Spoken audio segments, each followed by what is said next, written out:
Hello everyone, welcome to taste of India. आज की recipe बदलते हुए मौसम को ध्यान में रखकर है।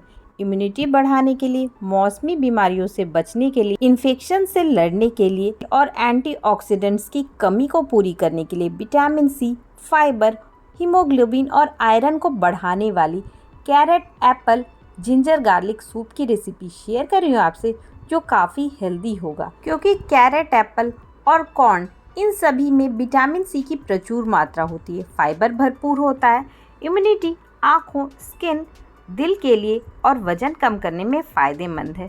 साथ ही खून की कमी को दूर करता है। पर फ्रूट्स को गले की खराश और ज़ुकाम होने पर नहीं ले सकते हैं, पर इसके फ़ायदे को तो आप सूप के रूप में ले ही सकते हैं। तो इन इजीली अवेलेबल और बेनिफिशियल इंग्रेडिएंट्स को लेकर एक कंफर्टिंग सूप की रेसिपी शेयर कर रही हूँ आपसे। इस आसान से सूप को आप 15 से 20 मिनट में फटाफट से बनाकर लंच और डिनर में ले सकते हैं।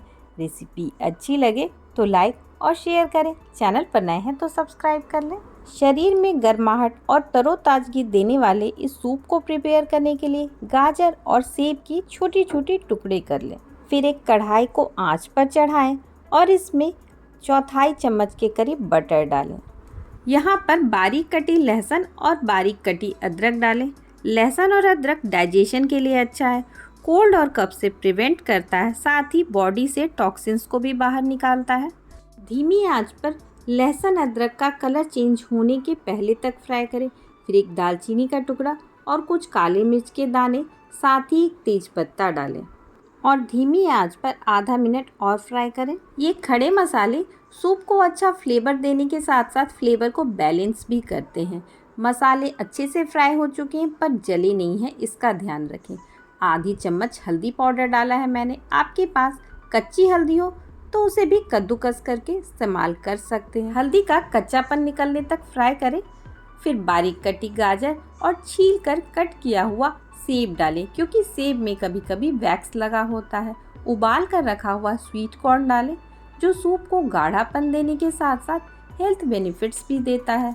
नमक डालें ताकि सब्जियां अच्छी तरीके से पक पाएँ। धीमी आंच पर 2 मिनट फ्राई करें।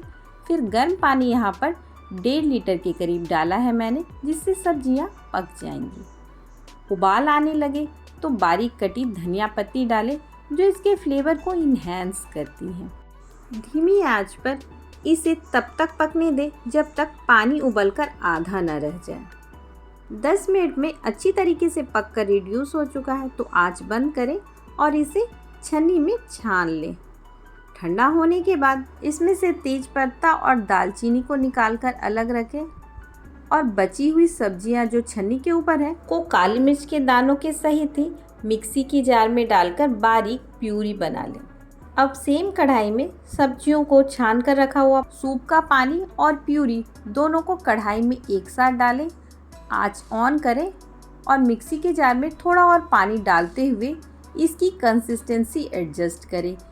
अगर सूप आपको ज़्यादा गाढ़ा लग रहा है तो इसमें और भी ज़्यादा आप पानी डालकर 1 से 2 उबाल आने दें। सूप तैयार है, आंच बंद कर दें। इसके बाद ही 1 चम्मच शहद और ना हो तो चौथाई चम्मच चीनी डालें। सूप को सर्व करने के बाद आधी नींबू का रस डालें। पसंद हो तो दालचीनी का पाउडर और धनिया पत्ती से गार्निश करें। इस सूप को छोटे बच्चों से लेकर डायबिटीज़ पेशेंट तक सबको दे सकते हैं। रेसिपी अच्छी लगे तो लाइक करें।